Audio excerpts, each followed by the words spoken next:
உருவெடுத்து தோள்கள் தினவெடுத்து சூரன் உடல் கிழித்து தேவர் படை தலைமை பொறுப்பெடுத்து தோள்கள் தினவெடுத்து சூரன் உடல் கிழித்து தேவர் படை தலைமை பொறுப்பெடுத்து தோள்கள் தினவெடுத்து சூரன் உடல் கிழித்து ஓவி கொண்டே அமர்ந்த ஒரு வீடு ஓவை வீடு கடல் கொஞ்சம் செந்தூரில் உள்ள படை வீடு அறுவடை வீடு கொண்ட திருமுருகா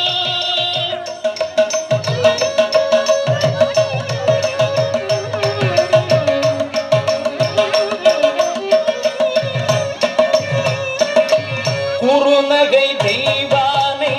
மலரோடு உந்தன்